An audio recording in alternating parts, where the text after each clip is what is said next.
Imaginez vous réveiller chaque matin en croyant que vos pensées, vos émotions et vos décisions sont entièrement les vôtres. Vous supposez que vos réactions aux personnes et vos situations sont basées sur la logique, les valeurs personnelles ou les expériences passées. Mais que se passe-t-il si je vous disais qu'une force cachée façonne vos perceptions, guide vos réponses et même influence la façon dont vous vous voyez? Une force si subtile, mais puissante qu'elle détermine vos relations, vos peurs et le chemin même que votre vie prend, tout sans vous en réaliser. Cette force est appelée projection shadow, et aujourd'hui nous allons démêler son fonctionnement, et comment elle a silencieusement façonne votre monde. Le psychiatre suisse Carl Jung a présenté le concept de l'ombre comme la partie inconsciente cachée de nous-mêmes. Les aspects de notre personnalité que nous rejetons, supprimons ou niais. Ce sont des parties de nous dont on nous a dit étaient inacceptables, embarrassants ou honteux. Alors nous les avons enterrés profondément à l'intérieur. Mais c'est là que cela devient encore plus fascinant, ce n'est pas parce que nous réprimons ces traits qu'ils disparaissent. Au lieu de cela, ils continuent d'exister dans l'inconscient, nous influençant des coulisses. Lorsque nous refusons de reconnaître ces parties de nous-mêmes, elles ne restent pas simplement en sommeil, ils sont projetés dans le monde extérieur. La projection se produit lorsque nous voyons chez les autres ce que nous refusons de voir en nous-mêmes. Les qualités, comportements ou émotions que nous rejetons en nous, nous reflètent à travers les gens et les situations que nous rencontrons. C'est pourquoi certaines personnes nous irritent sans raison logique. C'est pourquoi nous réagissons fortement aux comportements chez les autres que nous ne reconnaissons pas en nous-mêmes. C'est pourquoi parfois les défauts que nous critiquons chez les autres sont ceux que nous portons secrètement. Pensez à une époque où quelqu'un vous ennuyait profondément. Peut-être qu'ils étaient arrogants, égoïstes ou trop critiques. L'intensité de votre réaction a peut-être été justifiée, mais avez-vous déjà demandé pourquoi cela vous a tant affecté? Se pourrait-il qu'à un certain niveau, ce trait existe en vous, en boursier, nié ou déguisé en quelque chose d'autre? C'est la vérité inconfortable de la projection de l'ombre. Les choses que nous méprisons le plus chez les autres tiennent souvent à un miroir aux parties de nous-mêmes que nous n'avons pas encore acceptées. Mais la projection de l'ombre ne façonne pas seulement nos interactions avec les autres, cela façonne toute notre réalité.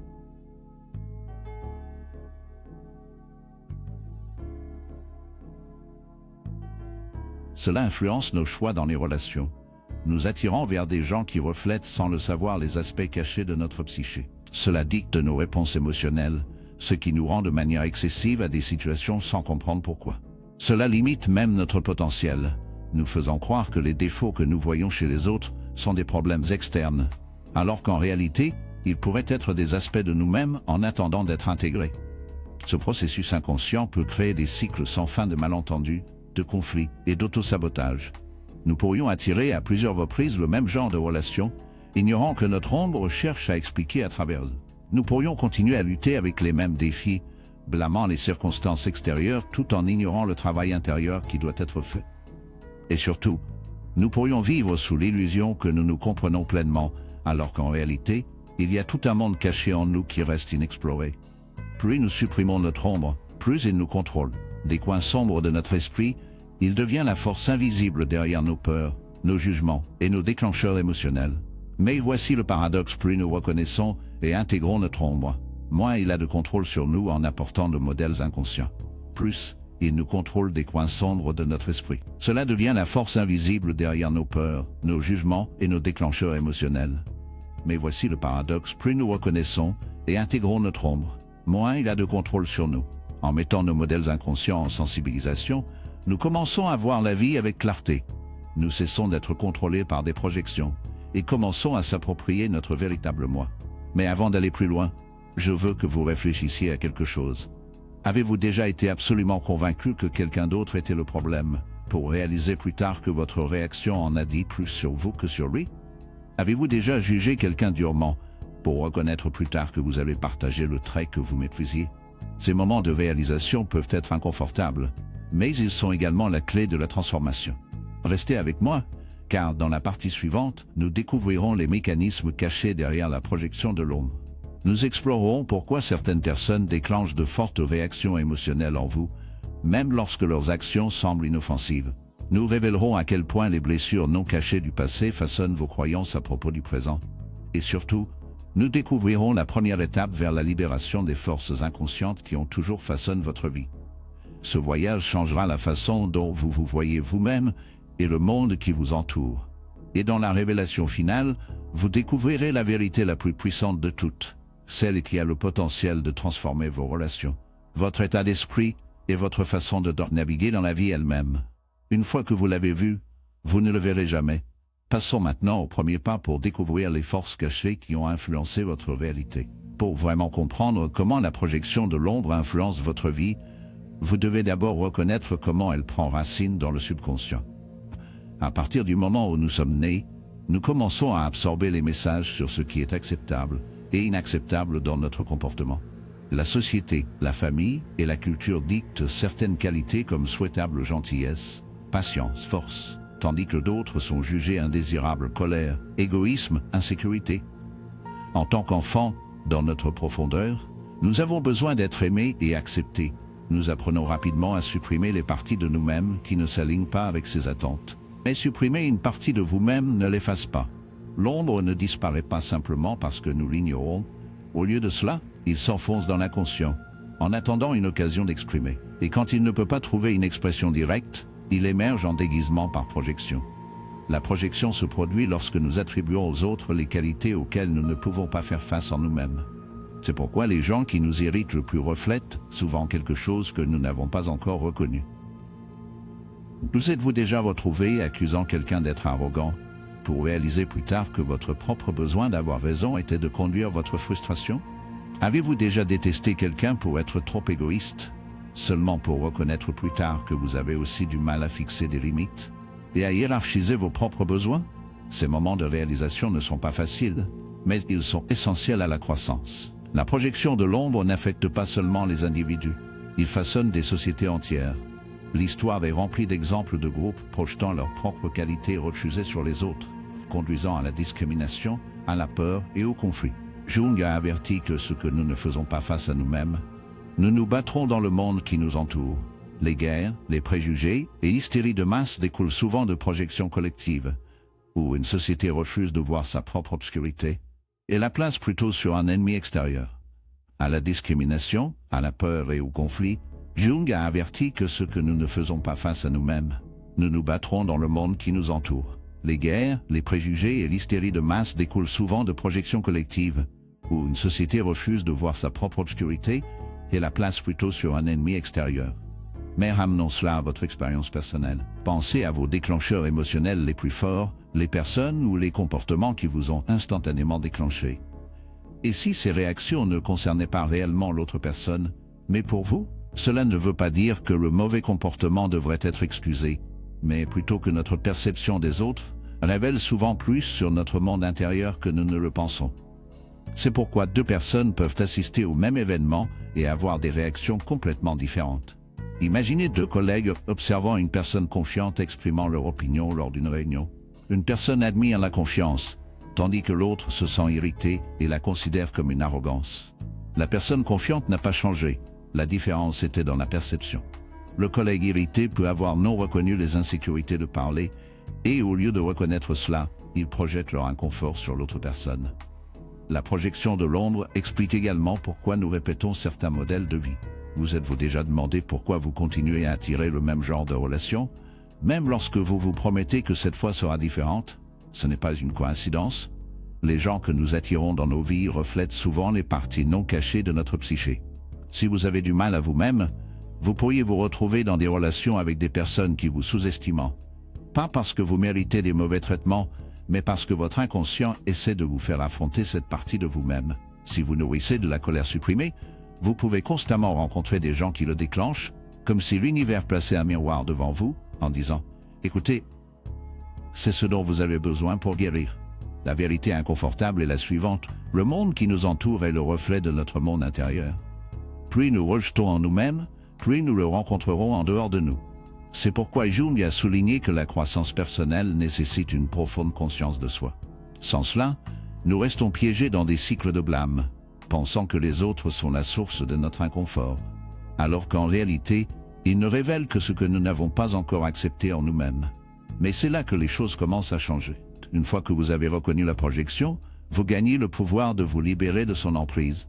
Vous arrêtez de réagir aveuglément aux gens et aux situations, et à la place, vous commencez à demander quelle est cette expérience qui m'apprend sur moi-même. Au lieu de blâmer les autres, vous commencez à assumer la responsabilité de vos propres émotions. Au lieu de vous sentir piégé dans les modèles, vous commencez à les voir comme des opportunités de découverte de soi. Alors je vous demande, que se passe-t-il si les choses qui vous irritent le plus dans les autres sont en fait des invitations à regarder plus profondément à l'intérieur, et si les personnes qui vous défient le plus ne sont pas des ennemis, mais que les guides vous mènent vers une plus grande conscience de soi? Et si l'inconfort que vous ressentez lorsque vous confrontez votre ombre n'est pas un signe de faiblesse, mais une porte vers la liberté? Restez avec moi, car dans la partie suivante, nous explorerons comment intégrer votre ombre. Au lieu de le projeter sur les autres, nous découvrirons des étapes pratiques pour reconnaître quand la projection se produit en temps réel. Et surtout, comment utiliser cette conscience pour transformer vos relations, votre état d'esprit et votre bien-être émotionnel. Et rappelez-vous, la réalisation finale sera la plus puissante de toutes, car une fois que vous comprenez vraiment la nature de votre ombre, vous n'aurez plus de contrôler, vous le maîtriserez. Maintenant, continuons notre voyage dans les profondeurs de l'inconscient. Reconnaître que la projection de l'ombre façonne votre vie est la première étape. Mais la conscience seule ne suffit pas. Vous devez apprendre à intégrer votre ombre, au lieu de lui permettre de contrôler inconsciemment vos actions, vos émotions et vos relations. C'est là que commence la vraie transformation. Carl Jung pensait que l'intégration de l'ombre était l'un des processus les plus importants de la croissance personnelle. Il a appelé ce processus d'individuation le voyage de devenir un soi entièrement réalisé. Mais qu'est-ce que cela signifie réellement en termes pratiques? Cela signifie reconnaître les parties de vous-même que vous avez longtemps ignorées, niées ou supprimées. Cela signifie faire face aux émotions que vous avez étiquetées comme inacceptables. Et surtout, cela signifie prendre la responsabilité de votre propre monde intérieur, au lieu de blâmer les circonstances externes pour votre souffrance. La première étape de l'intégration de l'ombre consiste à identifier vos projections. Pour ce faire, faites une attention particulière aux personnes et aux situations qui déclenchent de fortes réactions émotionnelles en vous, qui vous frustrent, qui vous intimident, qui envoyez-vous secrètement, qui jugez-vous le plus. Ces réactions ne sont pas aléatoires, ce sont des indices vous conduisant dans les parties de vous-même que vous n'avez pas pleinement acceptées. Par exemple, si l'arrogance dans les autres vous dérange profondément, demandez-vous, est-il possible que je n'ai pas de fierté non reconnue en moi? Si vous êtes déclenché par l'égoïsme, se pourrait-il que vous ayez du mal à fixer des limites et à prendre soin de vos propres besoins? Si la confiance de quelqu'un vous met mal à l'aise, se pourrait-il que vous supprimez votre propre désir d'être vu et entendu? Ces questions sont difficiles, mais elles sont nécessaires parce que la vérité est que les qualités que nous projetons sur les autres, qu'elles soient positives ou négatives, sont souvent des reflets de quelque chose en nous. Mais l'intégration de l'ombre ne consiste pas seulement à identifier vos projections. Il s'agit de les embrasser. Cela ne signifie pas agir sur chaque impulsion supprimée ou se livrer à des comportements destructeurs. Cela signifie reconnaître que chaque trait, même ceux que nous considérons comme négatifs, a un rôle à jouer dans notre intégrité psychologique. Prenez la colère, par exemple. Beaucoup de gens apprennent dès le plus jeune âge que la colère est mauvaise, alors ils le suppriment. Mais la colère, lorsqu'elle est intégrée de manière saine, n'est pas destructrice, c'est protecteur. Il définit les limites et les signaux quand quelque chose ne va pas. La suppression de la colère ne fait pas disparaître. Cela ne fait que faire surface de manière malsaine par l'agression passive, le ressentiment ou les explosions explosives. Mais lorsque vous reconnaissez votre colère, vous gagnez le contrôle dessus. Au lieu de le laisser vous gouverner, vous apprenez à l'utiliser judicieusement. Il en va de même pour la peur. La peur, lorsqu'elle est refusée, peut se manifester comme évitement, anxiété ou autosabotage. Mais lorsque vous reconnaissez votre peur, vous pouvez l'utiliser comme guide. Cela vous montre où vous devez grandir, cela révèle ce qui vous importe vraiment. En embrassant vos peurs au lieu de courir d'eux, vous les transformez en source de force plutôt que des obstacles.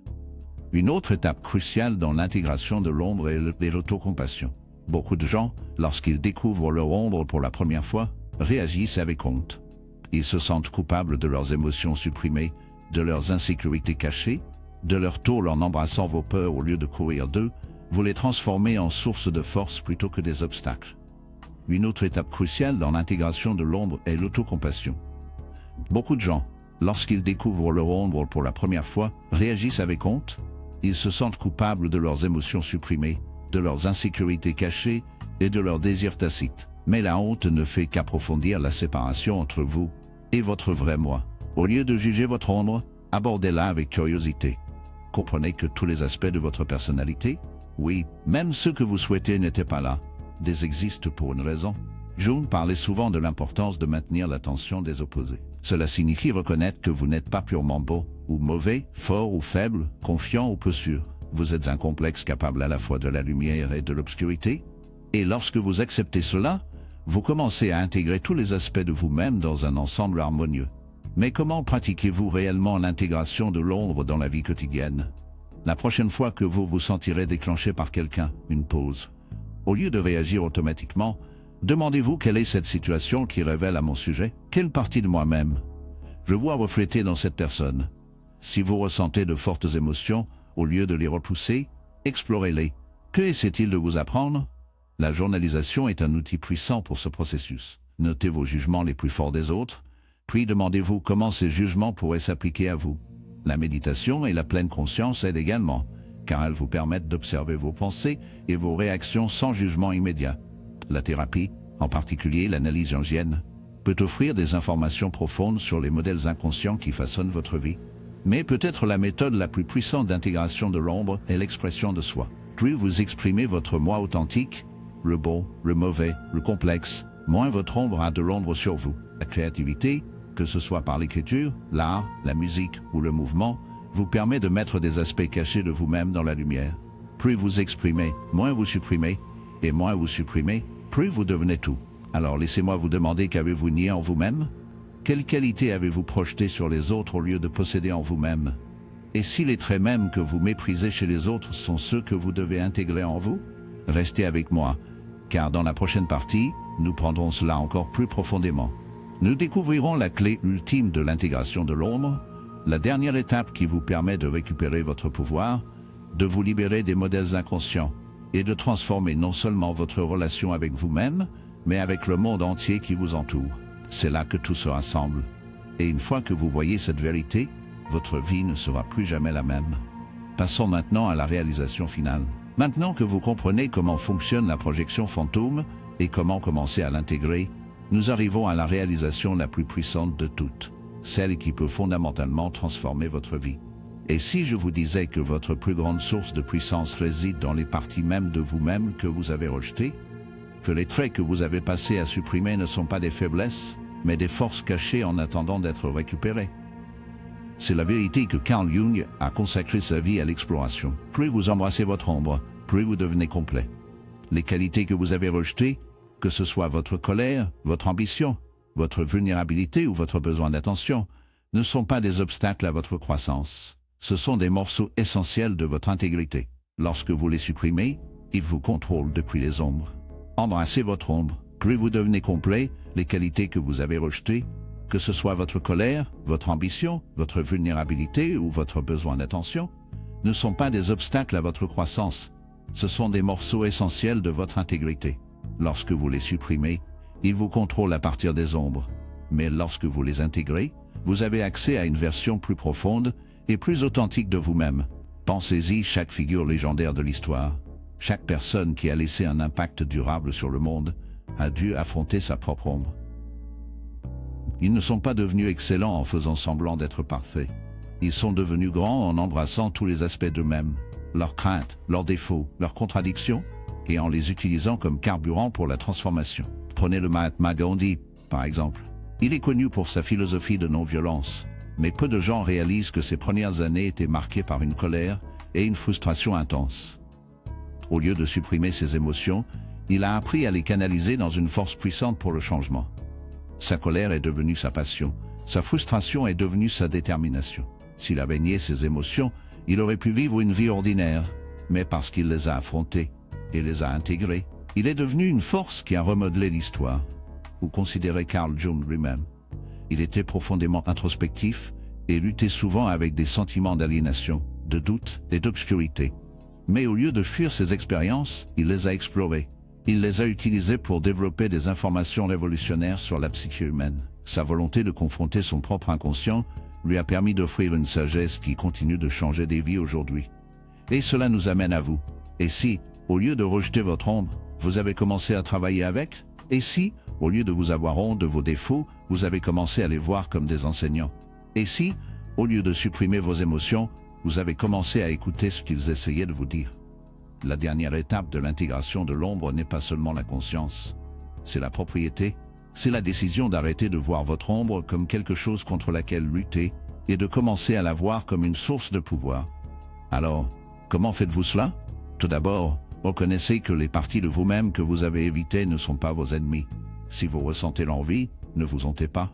Demandez-vous ce qu'il essaie de révéler. Est-ce que cela vous pointe vers quelque chose que vous désirez secrètement? Est-ce que cela vous montre où vous vous êtes retenu? Au lieu d'être consommé par l'envie, utilisez-le comme motivation pour poursuivre ce qui vous importe vraiment. Si vous ressentez la peur, n'essayez pas de l'engourdir. Écoutez-le.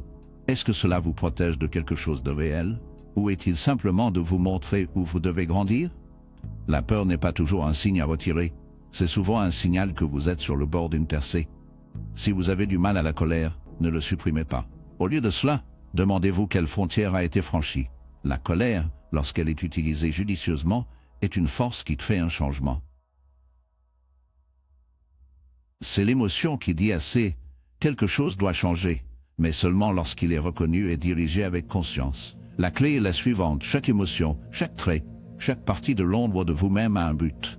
Lorsque vous les acceptez, vous devenez entier. Lorsque vous les niez, ils vous contrôlent de l'inconscient. Et c'est là que commence la vraie liberté. Une fois que vous avez intégré votre ombre, vous cessez d'être contrôlé par des modèles inconscients. Vous arrêtez de répéter les mêmes cycles douloureux. Vous arrêtez de blâmer les autres pour vos émotions et commencez à assumer la responsabilité. Devenir entier, lorsque vous les niez, ils vous contrôlent de l'inconscient. Et c'est là que commence la vraie liberté. Une fois que vous avez intégré votre ombre, vous cessez d'être contrôlé par des modèles inconscients. Vous arrêtez de répéter les mêmes cycles douloureux. Vous arrêtez de blâmer les autres pour vos émotions et commencez à assumer la responsabilité de votre propre monde intérieur. Vous ne voyez plus les défis comme des attaques personnelles, mais comme des opportunités de croissance. Vous arrêtez de craindre l'échec parce que vous comprenez que chaque expérience, même les plus difficiles, fait partie de votre évolution. C'est le chemin vers la vraie maîtrise de soi. Il ne s'agit pas de devenir quelqu'un d'autre. Il s'agit de devenir pleinement vous-même. Il s'agit d'entrer dans votre pouvoir, pas seulement les parties de vous qui sont faciles à aimer, mais vous tous. Parce que lorsque vous faites cela, quelque chose d'incroyable se produit. Vous arrêtez de vivre une vie fragmentée. Vous arrêtez de vous cacher. Vous arrêtez de vous sentir comme si vous n'étiez pas. Et à la place, vous entrez dans la vérité de qui vous êtes. Alors maintenant, je vous laisse une dernière question. Peut-être la question la plus importante de tous: à quoi ressemblerait votre vie si vous cessiez de courir de votre ombre et que vous commenciez à l'embrasser? Parce que le moment où vous choisissez de faire cela, tout change. Le voyage de la découverte de soi ne se termine pas ici. C'est un processus à vie. Mais maintenant, vous avez la conscience, les outils et le pouvoir d'aller de l'avant avec clarté, courage et objectif. Votre ombre n'est pas votre ennemi, c'est votre meilleur professeur. Et une fois que vous comprenez cela, vous ne vous reverrez plus jamais ou le monde de la même manière. Merci d'avoir regardé.